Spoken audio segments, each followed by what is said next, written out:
Respected teachers and my dear friends, I'm Adrian Red Corbo, grade 2 section Pascal. And today, I am going to tell you a poem of nature. Let's preserve our nature by Arav Gupta.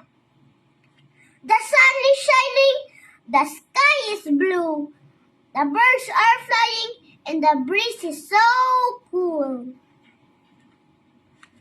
Mother Nature is trying her best to give nothing but beautifulness. But what do we do? Make her a mess?